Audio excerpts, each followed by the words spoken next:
please.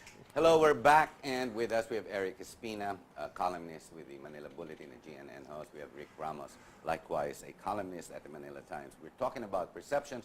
We're talking about democracies in peril. Exactly what that means, well, I guess that's based on what you call perceptions. Are we living a lie? Do we have a freedom we really have wherein there's really none? Are we understanding, or are we being told the truth? Are we, gentlemen, are the Filipino people, are they being fed the truth? Or is it sparingly given here and there by mainstream media? And here we come. There's a few of us that go, well, actually it's growing. There's many columnists now in many newspapers, even in the Star. There's definitely in the Inquirer as well, that are beginning to come out. Whether it's true or not, they are beginning to question, or better yet, they are challenging the facts government and pro-administration columnists are writing about. Parang ganun, lumalabas na eh. So, is government fooling the people?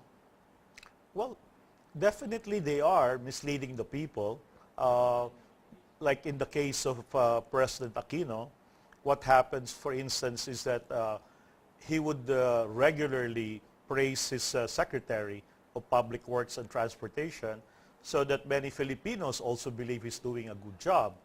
But the problem is the information that President Aquino tells to the Filipino people is also the same information given to him by his Secretary of Public Works.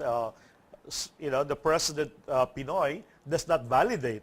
And for instance, I can speak about this.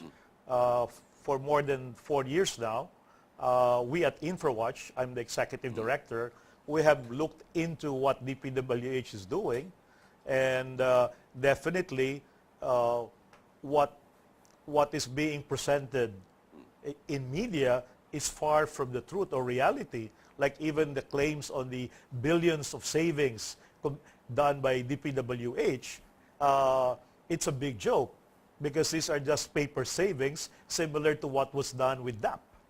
So, so they're all falsities. Everything's false. Yeah, it's not true. You agree with that? You seem to write about it from time to time as well. You know, You're more critical on the Bangsamoro, for example, as well, which is also a false presentation of what we call hiding cessation and trying to just change the name ARM. Anong lokohan dito? Anong truth? What's not? We need to be set free. I'm looking forward to a media that is not only focused on petty crimes, but something as productive as perhaps an expose of not just a PNP chief, but somebody on the national level. But isn't VP Binay enough? He's on the national level. No, VP Binay was not because of investigative journalism. This was political. This was an expose. The impeachment on Corona was also politically initiated. Political, yeah. I want media to be the initiator of all these exposés. It has a better flavor, you see. Now, when we arrive at that point, when it is now media that is discussing, exposing all these things, and not just focus on the flagellation of continuous poverty as usual, or petty theft, or petty crime, riding in tandem, or it's always focused on just a bureau chief, then we're making inroads. A fourth media, a fourth estate that stands on itself to do the investigative work. Against the president, and against a senator, against a Senate president, or against a big businessman. That's the time we are graduated. But aren't we doing that? Someone wrote about MVP, for example, but it fell on deaf ears. You read about it, this guy's a crook, it shouldn't be allowed. And he's allowed. In a major network, that would be the day. Well, Manila Times did a fourth, Bubi Tiglao did it, one of your co-writers. Yes. Yeah, but, you know, media, to a certain degree, you know, we have been effective. For instance, look at what has happened to the Department of Transportation and Communications. I was surprised what came out in the papers that the Ombudsman is now investigating no less than the Secretary, Secretary June Abaya, the former General Manager of MRT, Bitangol, who was accused by the ambassador of the Czech Republic of extortion to the tune of $30 million, which Yes. is about 1.3 billion. So I was surprised that they even accepted that, because we at InfraWatch, we have filed cases with DPWH, and nothing has happened over the last 3 years. So I think, you would have some victories, but I think, like what Eric is saying, probably we should have more of it, even to the national level. So we are in bondage. We are prisoners of a freedom we perceive that we seem to enjoy. It's not true. So at least Hong Kong is fighting 3 years ahead, that they know that their general managers will not allow them any democracy whatsoever. And this is 3 years into the election. And they're on the streets. They're fighting for it. Tayo, we believe the false economy that is fed to us, but in reality, we are all in chains, lining up, wearing the same color, with the same haircut, and same lifestyle. Harry, let me go back now, just to give you this sense of hope that we always have, or this sense of illusion which we always don't want to break. During the time of Ferdinand Marcos, Marcos was never at fault. It was always The communists. it was always the First Lady. Oh, that's true. It was always her fault. When Cory Aquino came, who was the whipping boy? Marcos naman. No, Kamag-anak Incorporated. Kamag-anak. It was always the Kamag-anak Incorporated. When FBR came, it was the golfing people or the white lady. Okay? And then after Yeah, I'm being nostalgic. Keep okay, going. and then when Arab came, it was not Arab, it was somebody else always. Atong Ang, Atong the Ang group, and the the rest, or the Midnight wedding, Group. okay? And then after And what did you saying? after Arab, who was the GMA. next? After GMA, it was always FG. It was never FGMA's fault. It was always FG. Leading to the point. In short, we're giving so much rope to our president because we're saying it's never their fault. It's always somebody else. Under Pinoy, we're even saying, no, it's not Pinoy. Pinoy is blameless. He's as clean as a whistle. He can never steal. It has to be somebody else. So, magnanakaw si Pinoy. I'm not saying that. I'm saying, Why don't you say why that? do we create these kinds of illusions? I'm always saying, sino ba humaharap sa Luneta, sa Quirino Grandstand at nanunumpa sa atin? Si ano ba? Si Imelda Marcos? Yung crony, yung mga golfing partner ni FVR? Yung Kamag-anak Incorporated? Hindi ba ang presidente nanunumpa sa atin? So, it's all command responsibility. Exactly. So, who do we hold responsible? Siya dapat. Why can't we break that chain and say, hey, you're president, the buck stops? But nobody wants to break. Why? Because if you break that illusion, again, we must take the necessary step of what? To jump into the abyss. Abyss and take what? Close our fist again and what? So, meantime, what do we do? What do we do? Allow our consumerism to keep going, to make the rich disgustingly rich, for them to corner every big-ticket item, for every politician to turn from being a dynasty into an oligarch, hoping one day he will become the aristocrat. Harry, look at And even... the poor are just growing. Never mind getting poorer Harry, because they're already poor. Harry, look, they've even found a new way to make money. Kung sa kotse pa yan, tinutune up kunyari nila. Pag tune up nila, kulang ang kuryente, aakyat ang kuryente. They found the new ways to fool us, you know. But we allow it. Yeah.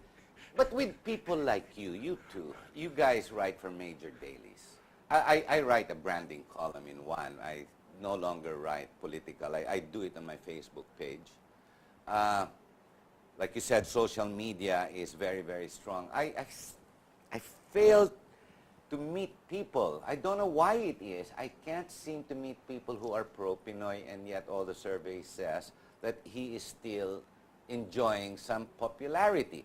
I don't see it in the car wash in the weekends when I go there, when people stop me in the supermarket and I talk to them. And mind you, this happens to me. I guess because 10 years on TV. Oh, di ba ikaw si Talk to Harry? Oh. So I go there and I enjoy talking to different kinds of people, different levels, and many are intelligent. I still have to meet one that says, ang galing talaga ni Noy Noy. Baliktad, and yet what I read and what I see and what I experience are two different things. Why is it like this? Going back, you're saying it's a history, it's the way we've been.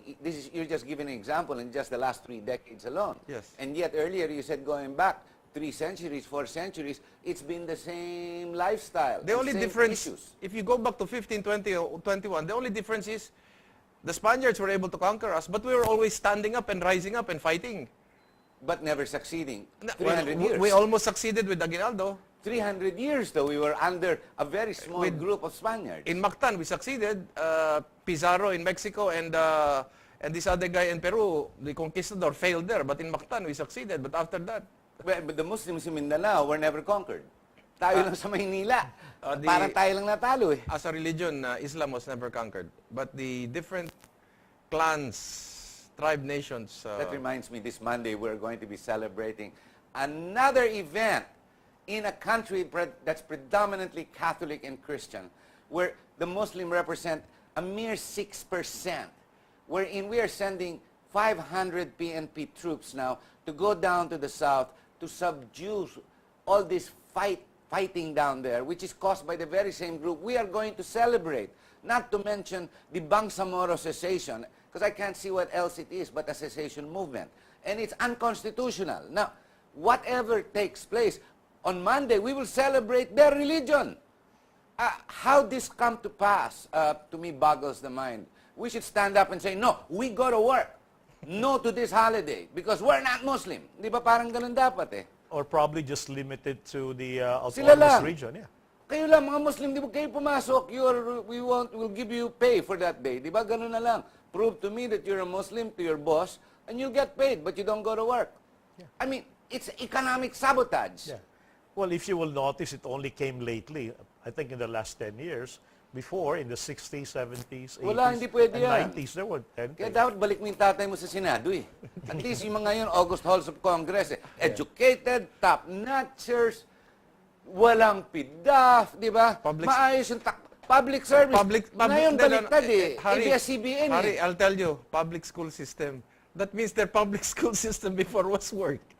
Yet, the public education was very good till Exactly. about 30 years ago. That's what I'm saying. Tapos nawala na, humina Wala, na. humina na. Humina na. You know, it's peculiar, our consumerism. I often wonder why it is we are ahead among the ASEAN countries when it comes to growth next to China.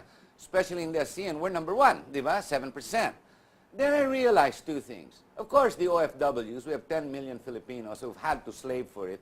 And because we love the country and our relatives back here, $25 billion come in as of late. That's on 1 year alone, which is 2013. But then we also have the growing industry with the BPOs, which is already now at 17 billion. Alone just these two industries, which is both service, is already close to $45 billion. No one in Asia or in the ASEAN can boast of. We're the only ones who have this. So this is what's saving the country. Take these two things, two elements out, we are underwater. Correct me if I'm wrong. Yes. Yes, that's right. So that maybe is the real truth. The problem is the government is saying, especially Pinoy, goes around the world, he's doing exceptionally well. He's lying to the world. Diba? He's lying to the Filipino people. And the people sit there and, oo nga, like you said, blame it on ancestry, heritage, history. It don't matter. It's still wrong. Yes. Diba? Harry, A the- wrong cannot be a right and otherwise. Yeah. Harry, the reason why our economic growth, especially now under the Aquino administration, is not inclusive is because our economic growth is not based on production, such as manufacturing Manufacture, or wala. agriculture. What it is based on Services. is consumption. Consumption. So, So which means if you have an increase of sales of cell phones that are made in China, Taas. then it doesn't really benefit us. No, it goes out. Because and that's also the reason here you have the problems of foreign direct investments not coming in. It's really the foreign direct investments that will generate employment. Okay? In the manufacturing, ideally. That's right. So that you can see that like in Malaysia, Thailand, Indonesia, Vietnam, May the produkto. reason why they're very much ahead of us is precisely because of the foreign direct investments, which we hardly get because you have this restrictive economic But Rick- provisions in the Constitution. You know this. Eric knows this. I understand it, and I already even know that. As much as we discuss it, I am aware of it. Are we three the only intelligent people that know what's going on, and the rest of the country, the 100 million, have a stupid account of what's going on? Worse, Our leaders in Malacanang, What are they watching? Well, let's talk of the president. I know that they're okay. watching Kim Jong-il in North Korea. How to subjugate and imperil the people. Di ba? Yeah, let's talk of President Aquino. Okay, sometime, when was this? Sometime early this year, all the major business organizations, the Management Association of the Philippines, the Makati Business Club, Philippine Chamber of Commerce, the foreign chambers of commerce, okay, they all came up with a joint statement, okay, clamoring for the removal of the restrictive economic provisions in the Constitution, and President Aquino Said no. okay? I remember. But the good thing now is last January, no less than the Speaker of the House, Siya nag-promote ng bill. Speaker Belmonte. Belmonte filed a resolution in Congress correct. for the removal of these restrictive economic provisions. So the question is, how come President Aquino does not understand? How come he doesn't want to do it? So there's only two possibilities. One is he's really super stupid not to know it in spite of the obvious, and all you have to do is to look at the progressive ASEAN neighbors that we have, or he's super smart that he wants to protect his own kind, which is the oligarchy. I believe in the latter. I wrote about that as well. I have that same position you have. In fact, to ensure that the economic provisions don't get passed, he will say he wants a third term, which is against the Constitution. That way, you will not vote for the CONCON at all. That way, you kill all opportunity towards even reaching a discussion, much less approving it, going to a plebiscite. Correct me if I'm wrong. Yun ang basico. But bakit naman nagpapagago ang Pilipino sa alam naman natin na hindi tama ang sinasabi ng gobyerno? Bakit nagpapagago? Ibig sabihin, tatlo lang tayong intelihente. Lahat sila hindi nila alam. Pwede kaya yun? Di ba? Ang dami nung intelihente sa gobyerno. You know, I mean, Butchabad, he was my schoolmate in Ateneo. This boy was an honors kid all throughout. Noynoy has got nothing to brag about. Noynoy has zero academic or even any experience whatsoever to boast about, or any nothing. But the other guys there, even Purisima, I'm talking finance minister. Yeah, Cesar. Cesar. Hey, these guys, never mind Suleiman, wala yan. Chuchu lang yan eh. Pero yung mga iba dyan, marurunong si Balasikan, mahusay yan eh. Miski pa paano. I mean, these guys are technocrats to a certain extent. Bakit tayo lang maalam? Sila hindi nila alam. And yet, may edukasyon sila, Ateneo yung mga yan, ang uhusay ng mga yan. And yet, hindi nila tayo alam natin, ba't sila hindi? That's the difference between what they're saying on the streets between having a democracy and what is happening now where evil triumphs as a demon crazy.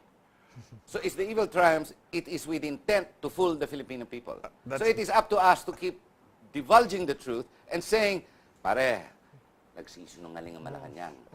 Exactly. Yeah. Exactly. Well, actually, what I have heard, and these are from people who have, good sources in Malacanang, is that the president wants to surround himself, with psychopaths. No? He doesn't want to listen to the truth. He just wants to listen to his inner circle of people. But with the rest, I heard this. In fact, Ramon Tulfo wrote it several times that the president, is really hard-headed. Matigas talaga yung ulo, ayaw makinig. But what can you expect from somebody who's mentally challenged? But, Gentlemen- but actually, I want him to run for a third term. Oh, no. No, Let's not get no, into no, no. That's going to have to ask another show. Harry, you know why? Because that might be the line on the sand. I want him to run. You see now? I want him to run for the third term. Why He third is term? vengeful. He is vengeful. No, Why third term, not a second term? Second term. Second term. Second Well, term. for me, I want him to run for a second term so that when he loses, okay, If he loses. I'm sure he would lose a second term. I don't want him to lose. I want him to win. This will be the line in the sand, Harry. I'm telling Don't you. get me wrong, Rick. I too want him to run back to Tarlac, where he lives. Ladies and gentlemen, we're going to have to end the show. A quick 5-10 second message. Ikaw, Eric. I just want to say thank you very much, Harry, for inviting me. You're right. I really don't get the chance to be able to speak out my mind. And thank you I very enjoy much. it when you do, Yeah, thank you very I'm much. sorry you're a host. I mean, I know I feel the same way. But I enjoy being able to talk. And that enough is gratitude enough. Thank you Rick. very much. Yeah, well, same. Thank you very much for inviting me here, and that we are able to articulate on these issues, and hopefully the viewers would be able to learn, from what we have discussed today. Thank you. Thank you very much, Rick. Ladies and gentlemen, the truth is your democracy, your freedom is in peril. Enough said. Maraming salamat po. Thank you very much. Thank you.